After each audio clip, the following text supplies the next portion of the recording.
Hi everyone, welcome to Reviewia Talks.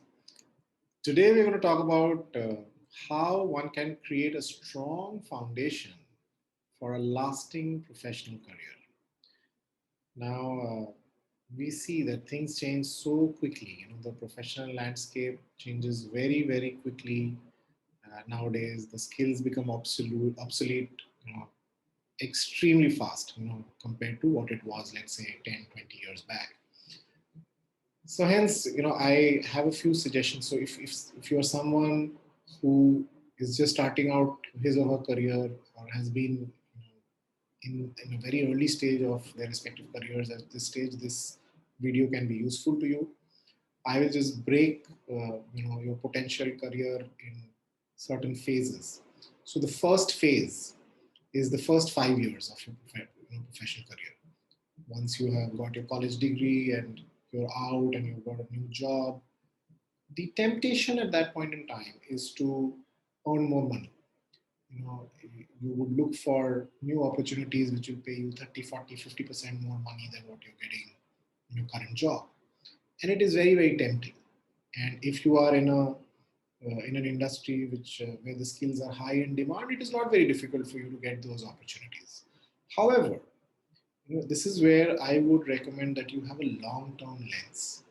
If you're someone who's looking to have a career which will last 25, 30, 40 years, don't have a short-sighted approach of jumping jobs every year, especially at the start of your career. Because at this point in time, what is critical is not how much money you are earning or what percentage hike you are getting in your next job change. What is important is that you really build some skills. So if you are in a technology role, you get grounded on the new technology. You would go do some new projects. Develop some expertise in that field. If you're somebody who's in an operations role or in a consulting role, your job is to absorb as much learning as possible in your respective fields and develop a certain level of expertise. That's how you should chart, or that should be your primary goal in the first 5 years of your career. And let's expand a little more. After that, obviously, money is a reality. You would want to change jobs. Sometimes it is also important to get a different kind of exposure, get exposed to a different environment. Maybe you're working in a smaller organization. You would want to work for a large global company. So sure, you make your moves, but ideally, in the first 10 years of your career, you should not have more than 3 jobs. Okay, this gives you a chance to get enough exposure, get sufficient expertise, and if you would have changed 3 jobs, you would have got some market correction as well. So in terms of compensation, salary also, you would not be like down the rung when it comes to your contemporaries. So first 10 years, what is important is that you develop your hard skills. At least if not first 10 years, the first 5 to 7 years, you develop your hard skills. If you're a coder, you code well. If you are an analyst, you need to be really good in analyzing the data. The later half of these first 10 years, you would have to focus more on developing a slightly strategic viewpoint. This is when you will become a team leader. This is when you would have a couple of mentees under you, and you would not remain an individual contributor in most cases. That's where new skills would be required. Skills about delegating some of your tasks is something that will be required. If you still hoard every task to yourself, you would get swamped with work. You will get frustrated. You would always think that your team is not doing enough and you are getting overworked. So, and it's a behavioral trait. It doesn't come overnight, but you have to work on it. And it is difficult. Trust me, it is difficult to delegate tasks because you always have this concern that your subordinates won't be able to deliver in terms of quality and timeline. And once that happens a couple of times, it kind of cements your bias, and you are in a situation where you're scared of delegating. But this is very important. As a skill, if you want to go to the next level in your career, you need to learn how to delegate effectively.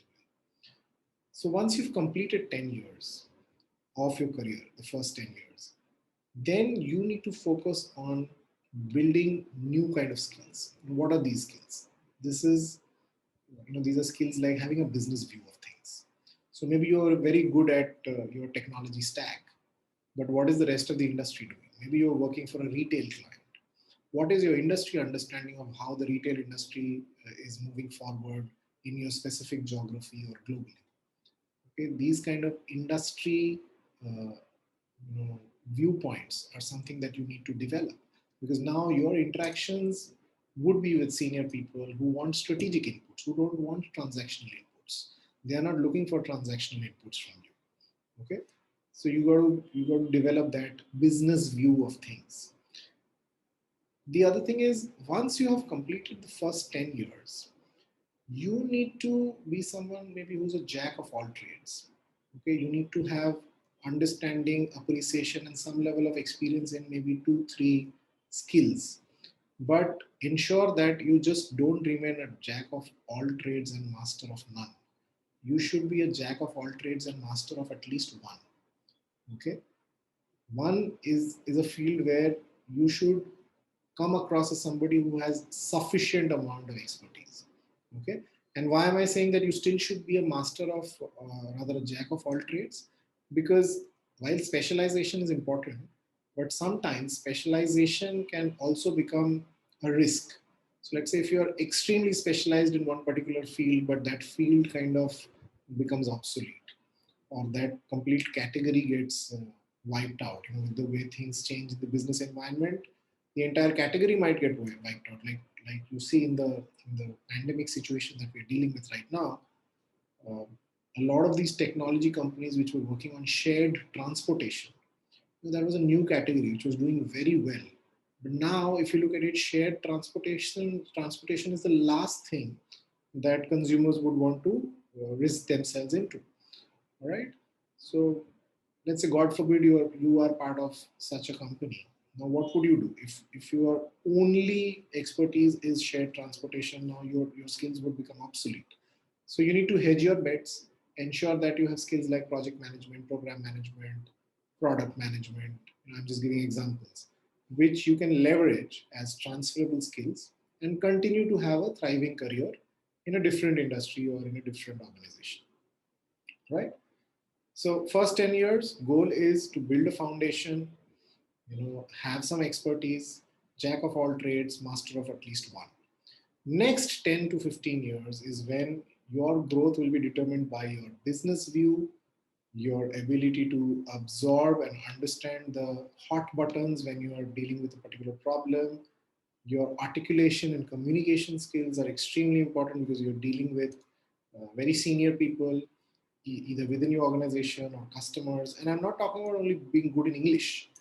Articulation is a lot about being effective in that 30-minute speech, where it's not about which words you use, but you've got to ensure that if you're talking to a CEO and he or she has just 2 minutes to understand what you're talking about, you should be able to articulate your message extremely effectively. Right? That's a skill that you got to work on. Execution is very important. You'll be part of large initiatives, large programs and assignments which are complex, but you need to find a way to execute quickly. And my message is, be hands on. The typical pitfall for people who work for 15, 20 years is they're leading a team, they tend to kind of just delegate stuff and make decisions and not go beyond that. But I'll tell you, that is a pitfall that can cut short your career very quickly. A lot of these professionals go through a mid-career shock when they see that they've lost their jobs because they are not hands-on with technology anymore. They have become that person who's sitting at 30,000 feet and giving some strategic view. But once the business becomes obsolete, they struggle to find the next job because they are not hands-on with technology anymore. So be hands-on, okay? Be hands-on to a certain extent and drive execution. I'm telling you, if you are hands-on yourself, you will see that you're able to drive execution more effectively with your teams. And the final and most critical thing for you to succeed as a professional who really has a very successful stint for a long period of time, the most critical thing is that you are able to command respect and inspire people. You need to be a walking, talking example of leadership, commercial savviness, and the right kind of values.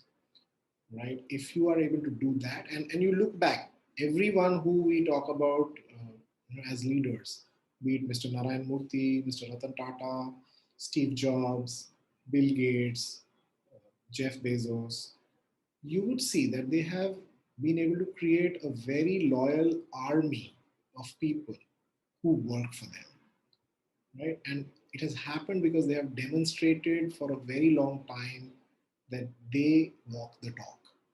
They have demonstrated that they stand for the right values. They have taken care of their people. They have backed their teams, okay, rather than putting them under the bus.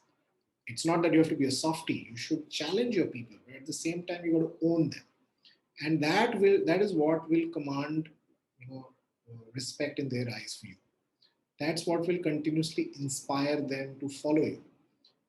And the only difference between a top notch leader and a moderate leader with great education, great pedigree as well, is this one ability to genuinely inspire people. Okay.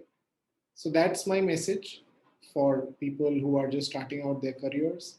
I hope these messages would be useful for you and wish you all the best so that you can chart out a very effective and fruitful career for yourself. Thank you so much.